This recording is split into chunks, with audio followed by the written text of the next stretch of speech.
Let me tell you about the time that Joe Biden eulogized a KKK member, because that was what Joe Biden did. Has anyone pointed this out? Joe Biden stood up on stage and eulogized Robert Byrd, a KKK member, and said all sorts of things, not just about his later life where he had supposedly had some sort of awakening, though his quotes from that era are mystifying to try to make that case.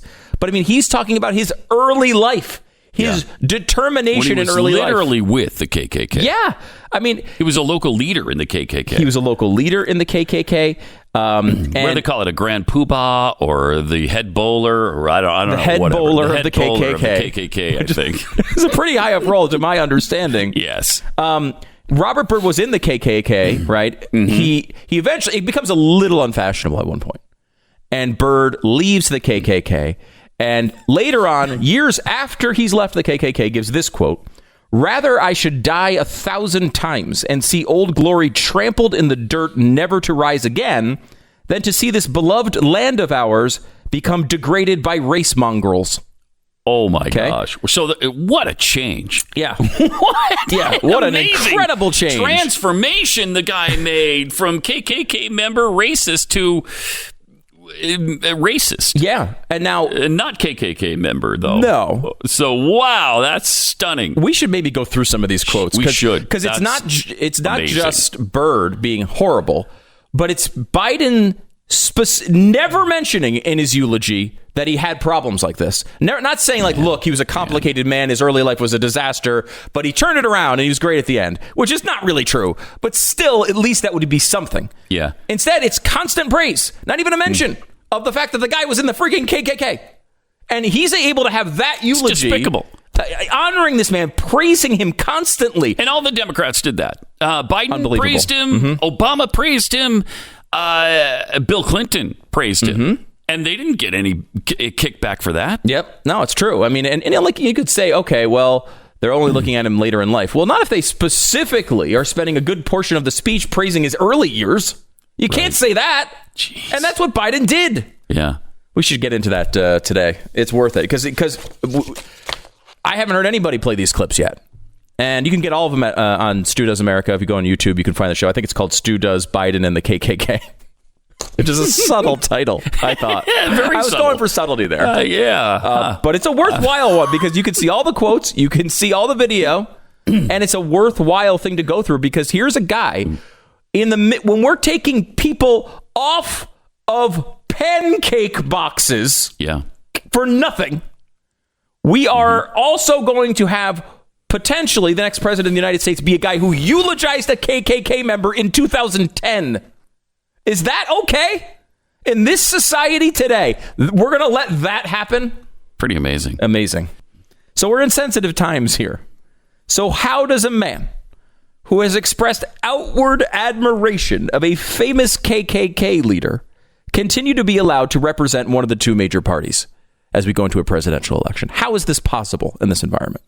Of course, this is Joe Biden, the man chosen to eulogize Robert C. Byrd. The C stands for Caucasian, I'm pretty sure.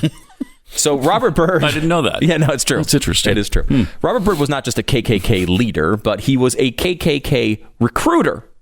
Think about that for a second. The man convinced other people to join the KKK. He went up to people who were like, you know what? The KKK is not for me, and said, no, it is for you.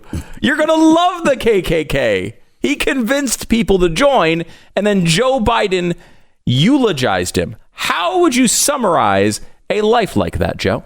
The remarkable thing about him is he traveled a hard path. He devoted his life, though, to making that path a little easier for those who followed. This is a guy who continued to taste and smell and feel the suffering of the people of his state. He tasted it. What?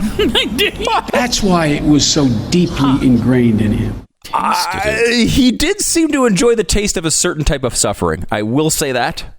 I don't know how much he tasted. That's an interesting point. And I love the Biden stuff. He tasted it like it's a really good point. He had to repeat it. And it's an actual thing. He actually did taste it. He did? Now, did he actually eat people? I would not be surprised, considering the rest of his history. Now, Byrd wasn't always in the KKK. He eventually left as it became a tad unfashionable. But that didn't stop him, Pat. He continued to fight for his white supremacist ideas. Multiple, I think it was 2 years after leaving the KKK, he wrote in the letter, as we mentioned, "Rather I should die 1,000 times and see Old Glory trampled in the dirt, never to rise again, than to see this beloved land of ours become degraded by race mongrels." That's the actual quote from Robert Byrd. Now, you'd think something like that might be mentioned in the eulogy, but no. Now, just because he left the Klan, Robert Byrd wouldn't give up, Pat. The fact that he was always fighting for his principles was something that Joe Biden truly admired, as he noted, while specifically referring to Byrd's early years. Having to work at an early age, he had an incredible determination.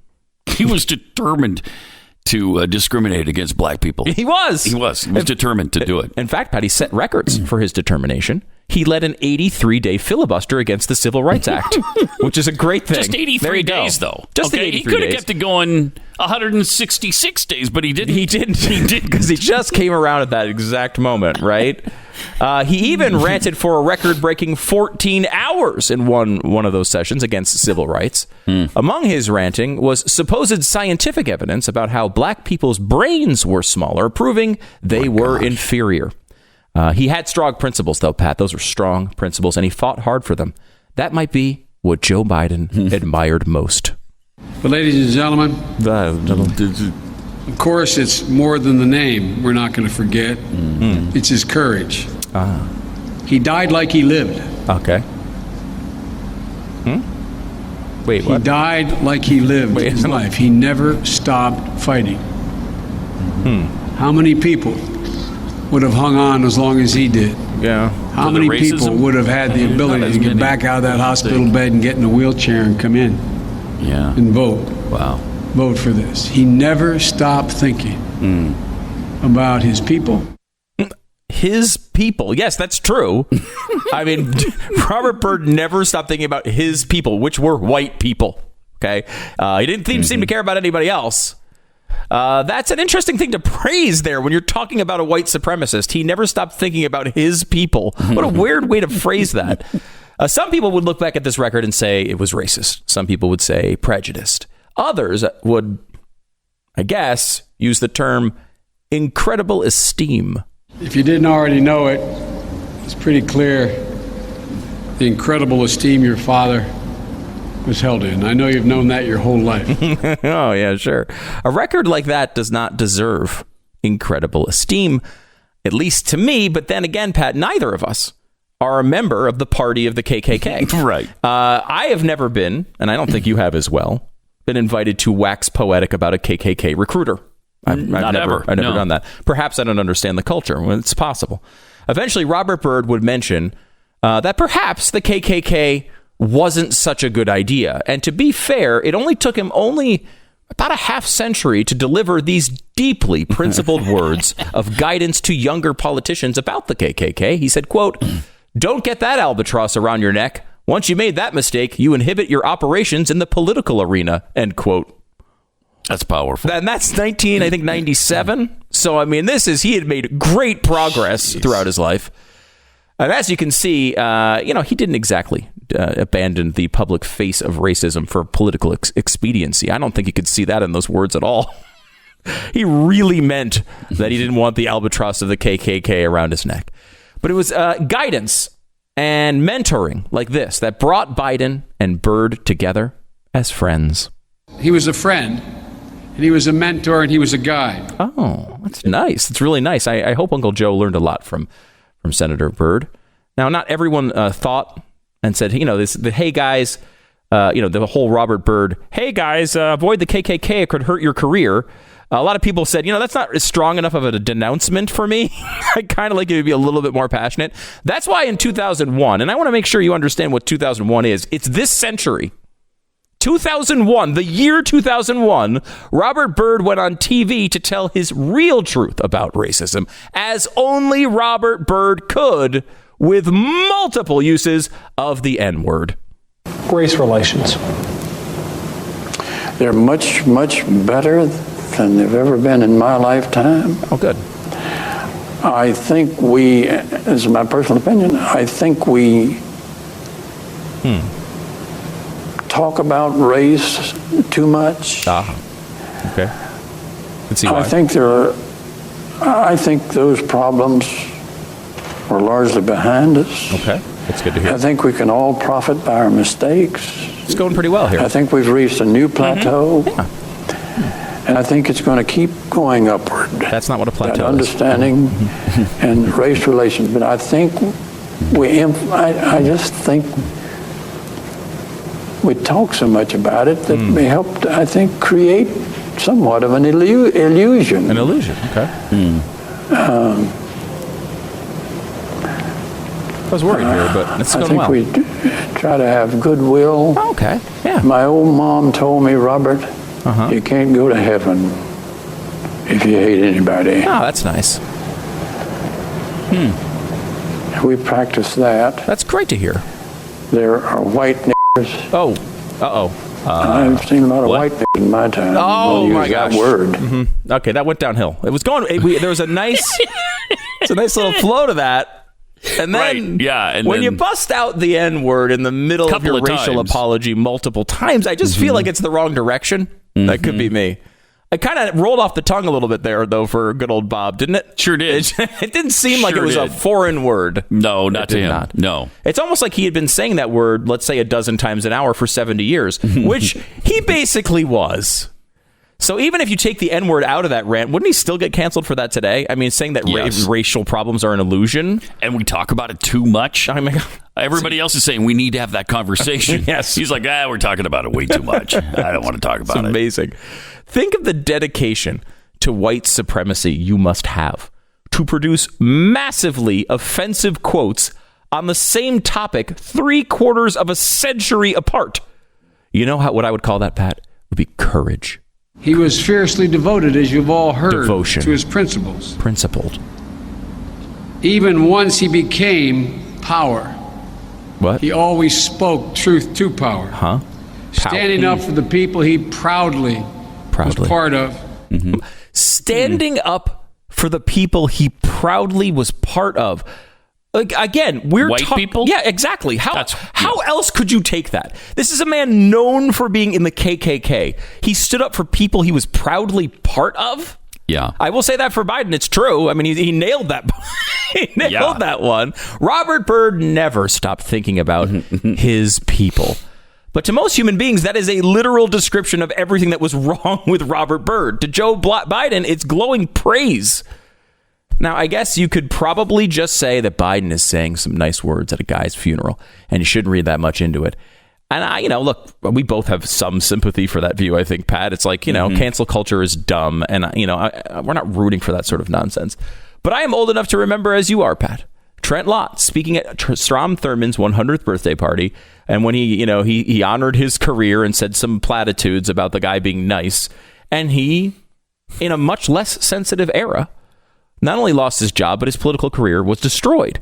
Now we're at the era where freaking Aunt Jemima can't be on we have pancakes spokespeople being pulled off the shelf, and Joe Biden is going to get a pass for eulogizing a KKK member? I mean, how is this possible? We probably will never know what Joe Biden and Robert Byrd talked about in private. We know that they served together in the Senate for multiple decades. Some of that time, Robert Byrd was an overt racist. Other times, he was only a racist in private. But one thing is for sure. If Robert Byrd were around for his own funeral, he would have been proud that he was honored by Joe Biden, a man who constantly says things like this. When he was over there in Iraq for a year, people would come to him and talk about what was happening to them at home in terms of foreclosures, in terms of bad loans that were these Shylocks who took advantage of these women and men while overseas. Wow. Poor kids are just as bright and just as talented as white kids. In Delaware, the largest growth in population is Indian Americans moving from India. You cannot go to a 7-Eleven or a Dunkin' Donuts unless you have a slight Indian accent. Yeah, if you have a problem figuring out whether you're for me or Trump, and you ain't black. Right, Joe. It's true. And don't forget, too, Going further back, because there's no audio of this one, from 1977, when he said he wanted to make sure that racial integration policies were orderly because he didn't want people to grow up in a racial jungle. So that's okay. That stuff's going to be okay. Total pass given to Joe Biden on all of that. But we're going to all hear about the other guy's racism this whole time. That's going to be fun. This is going to be a fun couple months, Pat. Not to mention when he was arguing the crime bill, too. Oh, yeah. Let's not forget about the crime bill in 1994 when he was talking about how they would be out aggressively going after people because they're predators. Wow. And that's why they need to be in jail. I mean, those were amazing speeches. The one thing that's going to be fun about this is to see them flail around and try to defend this stuff. That is just going to be pure entertainment. Yep. So at least we'll have that to look forward to, which is nice. You know what's interesting is that you mentioned all of these things about Joe Biden, the incredible praise he gave Robert Byrd at his funeral, and the way that Democrats have excused everything Robert Byrd ever stood for, which is amazing. And we're in a time right now where Ryan Reynolds and Blake Lively are apologizing because of the place they got married in 8 years ago because it's a former plantation. Okay, nobody was talking about that stuff 8 years ago. It doesn't matter that you got married on a plant. Does it really matter? No. It didn't then. Nobody cared then. And no one cares now. And in reality. In reality. They're making a big deal out of it. I don't know why. But you can't even get married on a former plantation. But you can praise a former KKK member in his entire life. Yep. And all the people it's pretty incredible. All the people who are saying you can't get married at a former plantation are all going to vote for the guy who eulogized a KKK member. They sure are. And had all of those quotes that we played over and over again. Constant examples of actual racism, or at least close to it. Certainly racism as defined by the left. And those things are totally okay. They don't care at all because it has nothing to do with racism or African Americans or anybody else. It's about power, and that's what's important.